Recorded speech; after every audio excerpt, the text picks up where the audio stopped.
ఇల్లు కట్టుకోవడం ఇక్కడ పెద్ద నిషేధం, పెద్ద నేరం. అలాంటి పరిస్థితుల్లోనే జీవిస్తున్నాం. అయినా కానీ మనకి డంపింగ్ యార్డ్ పెద్ద శాపంగా మారింది. ఇక్కడ బతకలేని పరిస్థితిలో ఉన్నాం.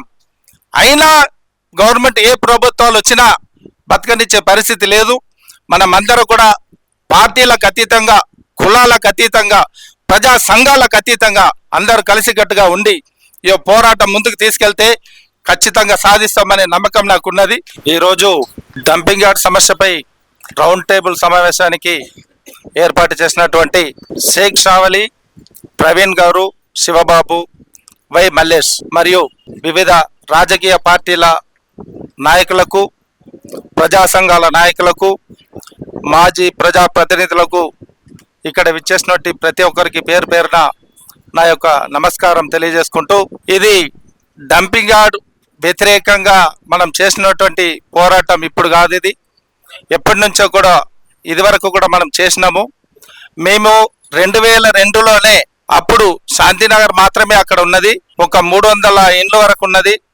అప్పుడు కూడా షేక్ షావలి అన్న ఆధ్వర్యంలో కామ్రేడ్ రమణక్క మాకు ఫుల్ మద్దతు ఇస్తే మేము అప్పుడు పాంప్లెట్ ప్రతి ఇంటికి పంచి పెద్ద ఎత్తున చెన్నాపురం చౌరస్తా దగ్గర పోరాటం చేస్తే చుట్టుపక్కల ఉన్న వివిధ ప్రజలు, సంఘ నాయకులు ఎవ్వరు కూడా మాకు సపోర్ట్ చేయలేదు.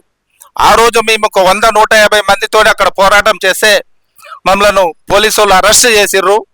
పోలీసు వాళ్ళు పట్టుకుపోయి చాలా చిత్రహింసలు కూడా పెట్టిర్రు.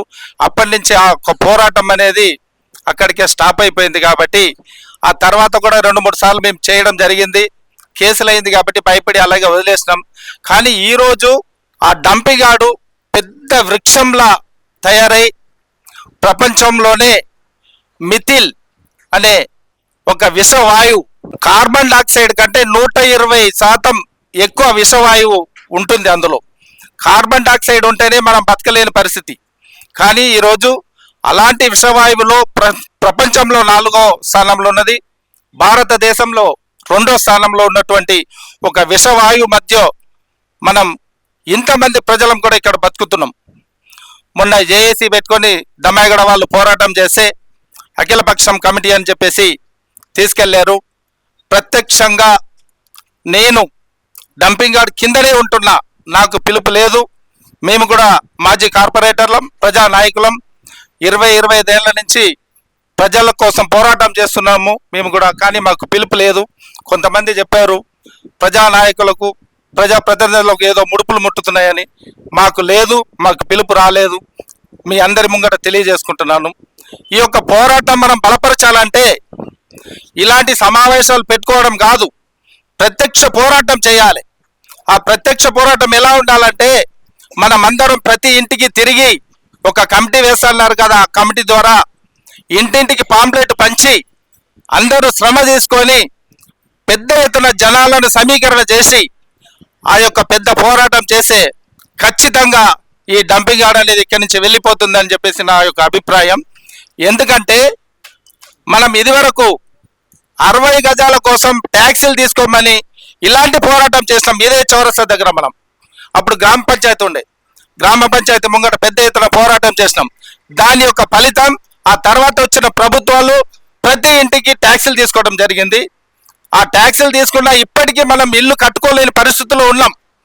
ఇందాక మాట్లాడే వ్యక్తులు ఇల్లు కట్టుకోవడం ఇక్కడ పెద్ద నిషేధం, పెద్ద నేరం. అలాంటి పరిస్థితుల్లోనే జీవిస్తున్నాం. అయినా కానీ మనకి డంపింగ్ యార్డ్ పెద్ద శాపంగా మారింది. ఇక్కడ బతకలేని పరిస్థితుల్లో ఉన్నాం. అయినా గవర్నమెంట్ ఏ ప్రభుత్వాలు వచ్చినా బతకనిచ్చే పరిస్థితి లేదు. మనమందరూ కూడా పార్టీలకు అతీతంగా, కులాలకు అతీతంగా, ప్రజా సంఘాలకు అతీతంగా అందరూ కలిసికట్టుగా ఉండి ఈ పోరాటం ముందుకు తీసుకెళ్తే ఖచ్చితంగా సాధిస్తామనే నమ్మకం నాకున్నది. ఈ అవకాశం ఇచ్చిన నాకు వీళ్ళకి ధన్యవాదాలు తెలుపుకుంటున్నా. Thank you.